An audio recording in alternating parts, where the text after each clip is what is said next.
Good evening. I'm Jordan Golin, President and CEO of Jewish Family and Community Services, and I want to thank Brian for your comments and for the chart that you had up there.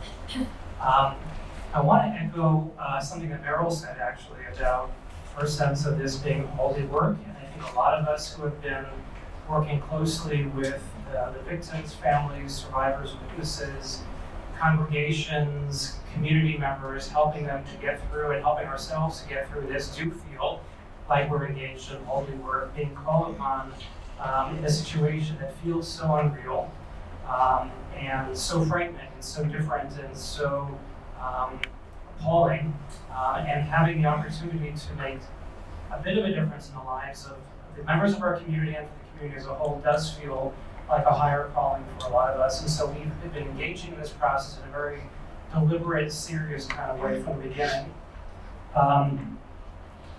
Jewish organizations don't have a reputation for working really well together. Maybe that's unwarranted, but I think all of us, especially the organizations represented at this table, really thought and had that image and that stereotype in mind when we began this process on October 27th. We knew that this was going to be a challenging road for us to go down, Brian applauded Jeff for having the foresight for us to have a security director here in the Federation. I applaud Jeff for really encouraging the Jewish community organizations over the past several years for really strengthening our relationships, the relationships between the leaders of the organizations and between the organizations themselves. Without that pre-work, I think this process would have been much more difficult for us. Our focus since the beginning has been on healing. My organization, Jewish Family and Community Services, we of course, one of our primary service areas is mental health treatment. And so our approach since the beginning has been to focus on the emotional well-being of members of our community, of the organizations in our community, and that's been kind of the role that we've been playing.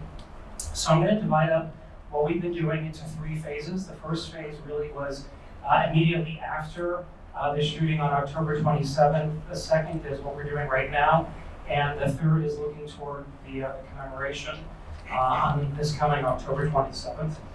So following, in the weeks and months actually, following the shooting, JFC has provided drop-in counseling at the Jewish Community Center in Squirrel Hill and at the South Hills. We had over 100 local therapists specializing in trauma-informed care who volunteered to augment our staff and provide those services at no charge.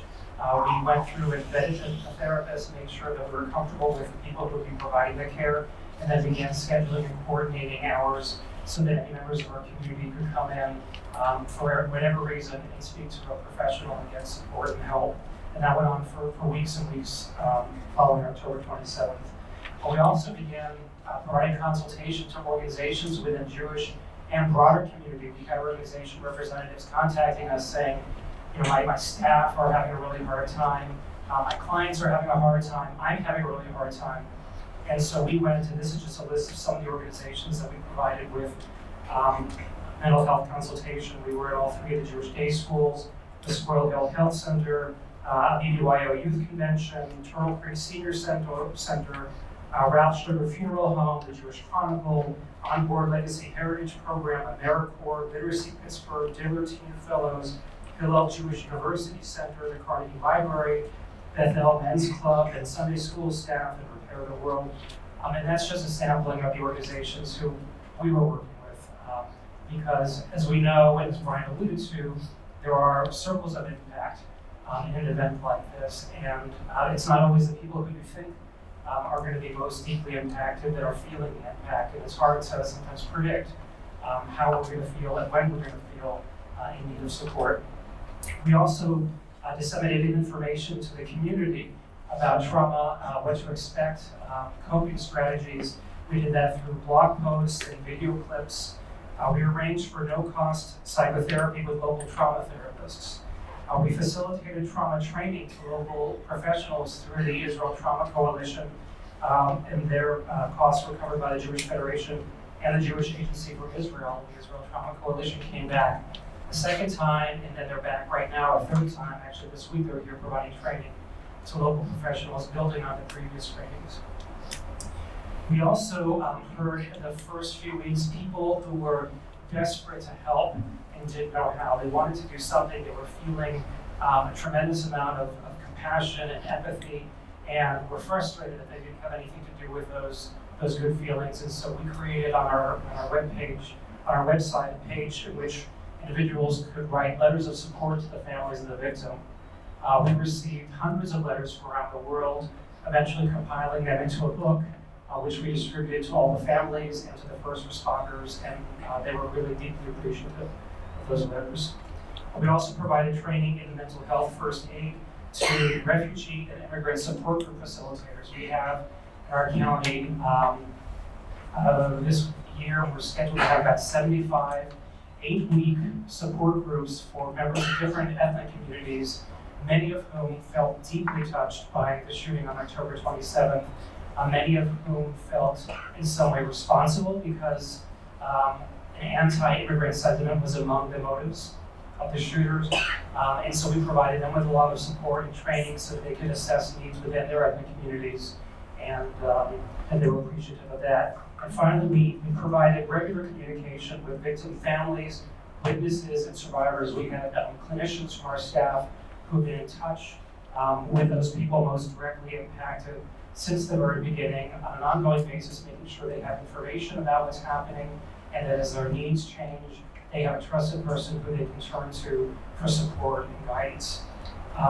Shifting now to currently what we're doing, that last service that I mentioned, we've expanded. We've actually now hired a full-time staff person to play that role.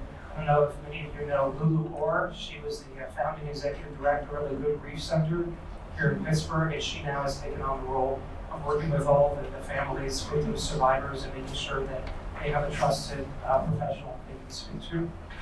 We also are running support groups. We have a general support group running every week. It's been running for months and months, and people can drop in and speak with other individuals who are struggling, as well as topic-specific support groups, which we run, including things like, I'm still not sleeping, what can I do about it, or how do I talk to the kids about this?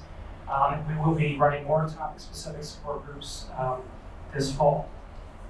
We also are facilitating a support group for witnesses and survivors of the attack on October 27th. We've hired a full-time trauma therapist who's providing psychotherapy to children and to adults. We continue to support various organizations and many individuals as they come to us with requests for assistance. We will be working with all three congregations during Rosh Hashanah and Yom Kippur, having therapists on site during the services.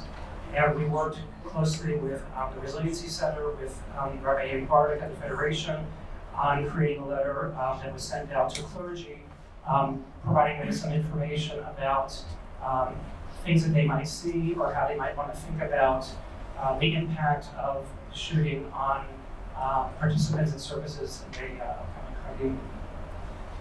And then finally, talking about what our agency's role is with regards to the upcoming one-year mark. We will have therapists on site at the Joint Minyan taking place that weekend, as well as the Torah study program.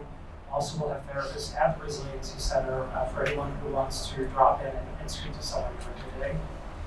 We will have therapists on site at the commemoration program at Soldiers and Sailors that Steve's going to be talking about. And of course, Lulu, our new staff person, is available to speak with family members as needed.